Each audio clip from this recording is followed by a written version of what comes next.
మొత్తం మీ అమ్మా నాన్నల కోసం చిందించు. నిన్ను నమ్ముకున్న వాళ్ళ కోసం చిందించు, నా కోసం కాదు.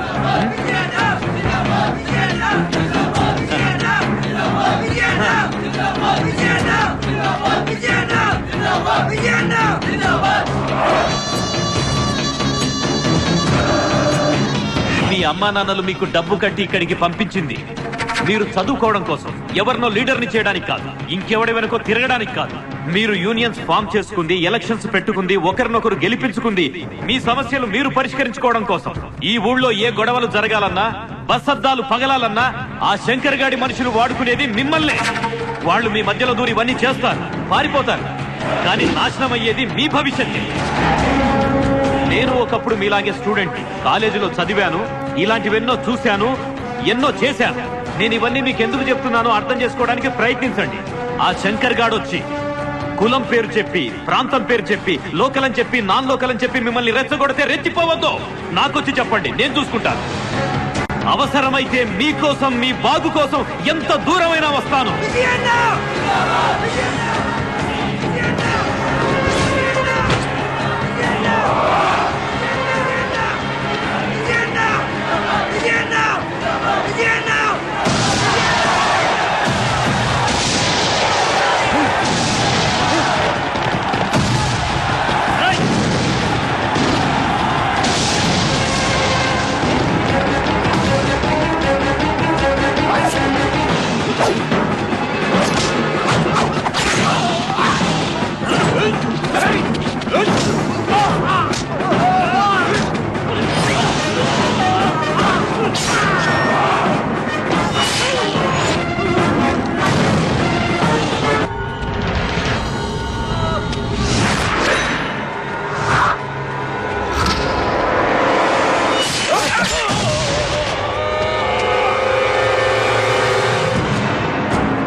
జాగ్రత్త.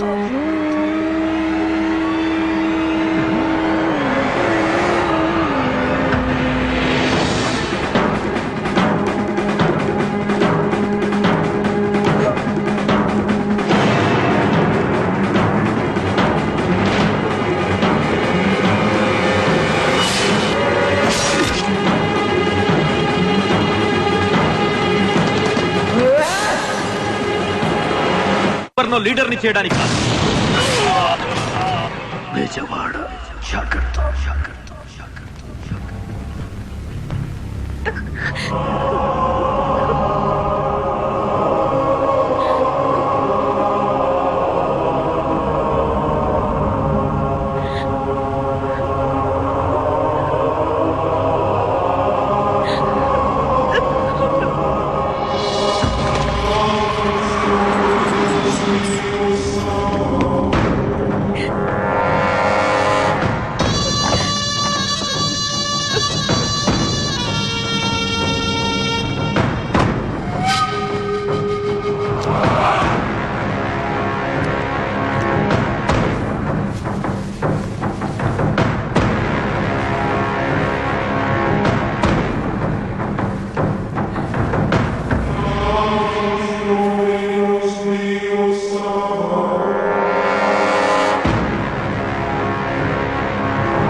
నిన్నే మా వాళ్ళు చెప్పారు, మా అన్నయ్యని చంపిన వాళ్లే మీ అన్నయ్యని చంపారని. వాళ్ల కోసం నేను వెతుకుతున్నా. వాళ్ళు దొరికిన రోజు మనిద్దరం కలిసి వాళ్ళని లేపేద్దాం. ఇంకో విషయం, మీ అన్నయ్య బతికున్నంత వరకు నాకు శత్రువు. అతను పోయాడు, శత్రుత్వం ఓవర్.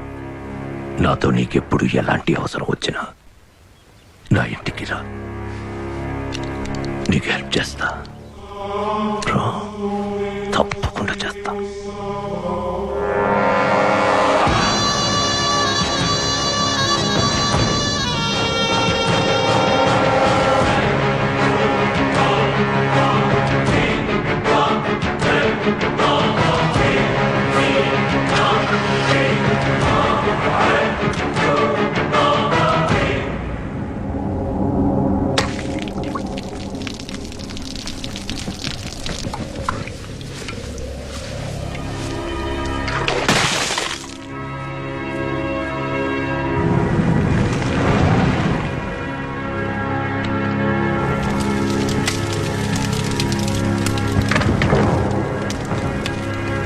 చూడండి, ఆ శంకర్ గారు అన్నయ్య చంపినా మనం ఏం చేయలేం పరిస్థితి. ఈ టైంలో కట్ స్కెచ్ ప్లానింగ్ లేకుండా వాడి మీదకి వెళ్తే మనకే ప్రమాదం. ఈ ఊళ్ళో పోలీసులు పొలిటికల్ పార్టీలే కాదు, వాడితో అవసరం ఉన్న ప్రతి వాడు వాడికే సపోర్ట్ గా ఉన్నారు. అంటే ఇప్పుడు మనం ఏం చేద్దాం? వాడికి భయపడి ఊరితో పారిపోదాం అంటావా? ఏయ్, ఇప్పుడు మనం వాడి మీదకి వెళ్తే మనం మిగలం. ప్రాణాలతో మిగిలి ఉంటేనే కదా పగైనా ప్రతీకారమైన. జయకృష్ణ, ఈ టైంలో మనం ఊరుకుంటా. ఏయ్! నేను చెప్పేది వినండి, మనం కొంతకాలం సైలెంట్ ఉండాలి. అవకాశం వచ్చినప్పుడు ఆ నా కొడుకుని పట్టుకొని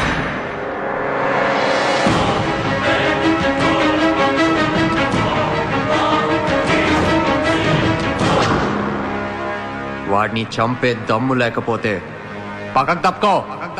శివ, నువ్వు ఈ గొడవలో తలదొచ్చుకో, లోపలికెళ్ళు.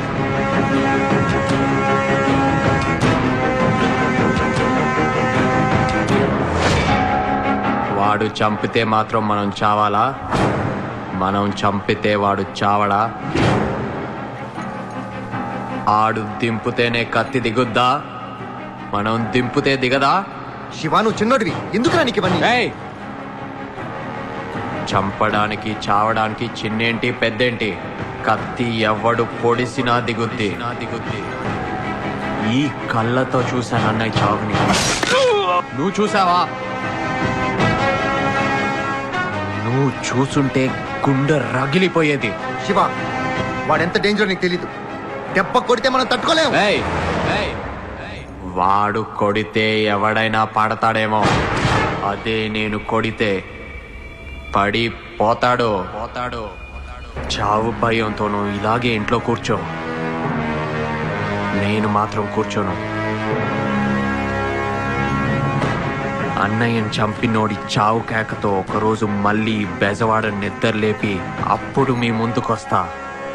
నువ్వు ఒక్కసారి ఊను కాలేజ్ నుంచి 500 మంది వెళ్ళి ఆడింటి మీద పడి ఆడింట్లో దూరి మరీ చంపేస్తాం ఆ శంకర్ గారిని.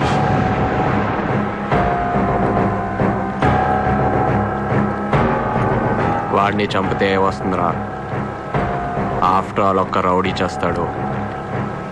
రౌడీజం చావదు. పుట్టలో ఉన్న పాముని పుట్టలోనే చంపేస్తే పాము మాత్రమే చేస్తుంది. అదే పుట్టని కెలికి ఆ పామును బయటికి రప్పించి జనం మధ్యలో రోడ్ల మీద పరిగెట్టించి అదే జనం చూస్తుండగా ఆ పాము పడగ బద్దలు కొట్టి చంపేస్తే పాము చేస్తుంది. అది పుట్టించిన భయం వచ్చేస్తుంది. మా అన్నని చంపేవాడు పెద్ద హీరో అనుకుంటున్నాడు. ముందు వాడి వెన్నులో చావు భయం పుట్టిస్తా. ఆ భయంతో వాడు గజ గజ వణికేలా చేస్తా. అప్పుడు చంపుతాన్రా వాడిని. ఏంట్రా ఇది? వాడు 6 packs కోసం ట్రైయింగ్ శివ. అది చూడ్డానికే తప్ప తిరిగి కొట్టడానికి పనికిరాదు. రే శివ, బీహార్ నుంచి పార్సల్ వచ్చింది, లోపల పెట్టాను. నెయ్యి వసనా? అదేంట్రా, మన బెజవాడలో నెయ్యి తక్కువైనట్టు అక్కడెక్కడో దూరంగా ఉన్న బీహార్ నుంచి పంపించాడా నీకు నెయ్యి? ఓపెన్ చేసి చూడు. నేను చెప్పలా నెయ్యే. లోపల చేయి పెట్టి చూడు.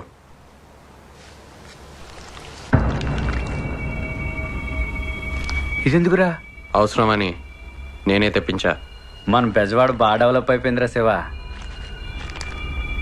ఇది అసలే నాటు తుపాకీ, సింగిల్ రౌండ్. ఒక్క రౌండ్ మిస్ అయినా ఆ శంకర్ గారి చేతిలో మనం అయిపోతాం రా శివ. కిరాయి డబ్బుల కోసం కాల్చేవాడు గురికి, కడుపు మండి కాల్చేవాడు గురికి చాలా తేడా ఉంటుందిరా రాజేష్. ఫైరింగే తప్ప మిస్ ఫైరింగ్ అస్సలు ఉండదురా. శివ, మీ పెద్దతను వస్తుందిరా. రే, అది లోపల పెట్టు. ఎలా ఉన్నావు? చాలా కాలం అయింది నిన్ను చూసి. కొంచెం పర్సనల్గా మాట్లాడుకోవాలి. సారీ జయకృష్ణ, మీ అన్న పోయినప్పుడు హైకోర్టులో పనుండి హైదరాబాద్లోనే ఉండిపోయాను. అందుకే క్రిమేషన్కి రాలేకపోయాను. మరి ఇప్పుడు ఎందుకు వచ్చారు? ఇటు మీకు అటు శంకర్కి అందరికీ బాగా కావలసిన వాడిని కనుక మీతో ఉన్న చనువుతో నీకు విషయం చెప్పి పెడదామని వచ్చాను. ఏంటా విషయం? విషయం అంటే పెద్ద విషయమేమి కాదనుకో.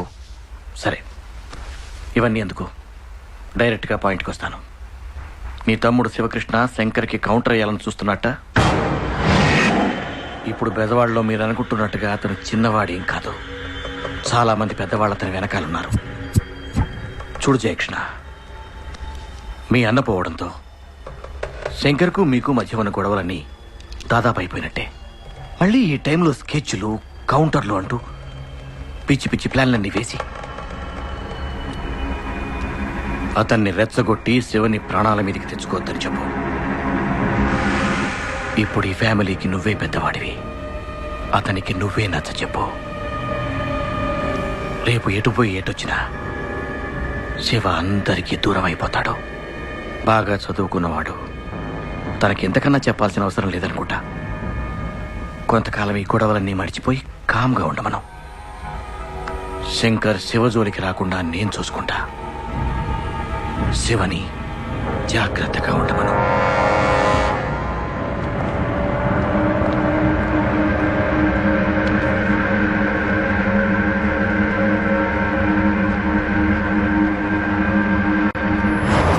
ఏమన్నాడు ఆ జయకృష్ణ? నువ్వు చెప్పమన్నట్టే ఆ జయకృష్ణకి చెప్పాను శంకర్. ఠారెత్తిపోయాడు. మళ్ళీ లైఫ్లో వాళ్ళు నీ వైపు కన్నెత్తి చూడరు. మీకు తెలుసా లాయర్ గారు, నాకంటే పదింతలు దమ్ము ధైర్యం ఉన్నాడు ఆ విజయకృష్ణ. నేను అది ఎప్పుడు చూసినా నా మీద నాకే సిక్కేసేది. వాడిలాగా నేనెందుకు పుట్టలేదా అని రోజు వాడు నా కలలోకి వచ్చేవాడు. అలా వాడెప్పుడొచ్చినా ఉనికిపోయేవాడిని. అలాంటి వాడినే లేపేసిన వాడిని వాడి చిన్న తమ్ముడు శివకృష్ణంతో. లైవ్ తీసుకోండి. ఎక్కడి నుంచి వస్తున్నావక్క? ఆ శివ ఇంటి నుంచేనా? అవును. అయితే ఏంటి? ఇలా నువ్వు ఆ ఇంటికి ఈ ఇంటికి తిరుగుతూ ఉంటే మనకి ఆ శివకి ఏదో సంబంధం ఉంది అనుకుంటారు. ఆ శంకర్ మీ ఆయన్ని చంపినట్టు మా ఆయన్ని కూడా చంపేస్తాడు. అప్పుడు నేను కూడా నీలాగే. జయకృష్ణ, ఏంట పిచ్చి మాటలు? పో లోపలికి. సారీ వదినా, ఇది పిచ్చిది. ఆ శివగాడు చేసే పనులకి నాకేమైనా జరుగుతుందేమని భయపడి చస్తుంది వదినా. వదినా, ఈసారి శివని కలిసినప్పుడు కొంచెం జాగ్రత్తగా ఉండమని చెప్పు వదినా. అతన్ని నువ్వనుకున్నట్టు చేతకానివాడు కాదు. ఏం చెయ్యాలో ఏం చేయకూడదో చెప్పడానికి. చేతనైతే ముందు శివని ఇంటికి తీసుకురా. ఓ అన్నగా ఒప్పించి. ఇప్పుడు అతన్ని ఇంటికి తీసుకొస్తే మనం అందరం ఇబ్బందుల్లో పడతాం. నార్మల్, వాడు నీలాగా మధ్యలో వచ్చినాడు కాదే, నా తమ్ముడు. వాడు ఎక్కడున్నాడో డిసైడ్ చేయాల్సింది నువ్వు కాదు. నువ్వు ఎక్కడుండాలో డిసైడ్ చేసుకో.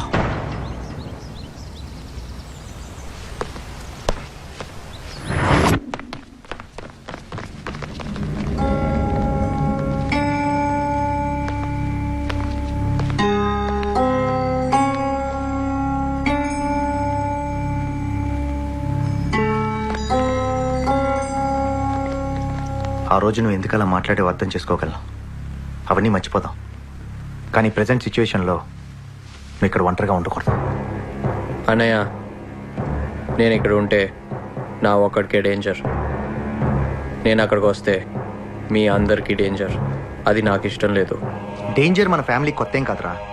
విజయన్న కత్తి పట్టిన మొదటి రోజే అది మన ఫ్యామిలీ మెంబర్ అయిపోయింది. అన్నయ్య మీద ఏమాత్రం గౌరవం ఉన్నా వెంటనే అతరా.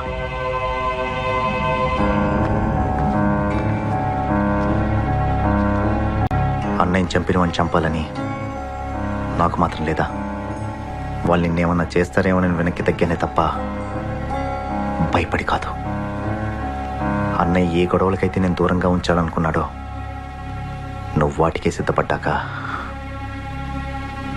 శివ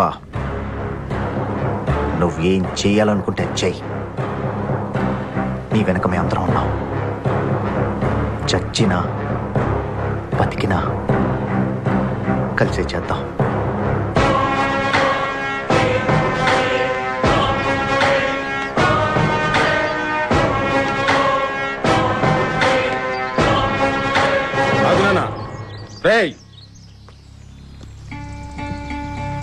పద నాన్న.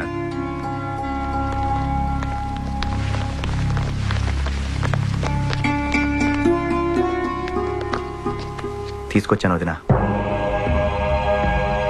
ఏం చెయ్యాలన్నా ఇక్కడే ఉండి చేయి శివ. సరే వదినా.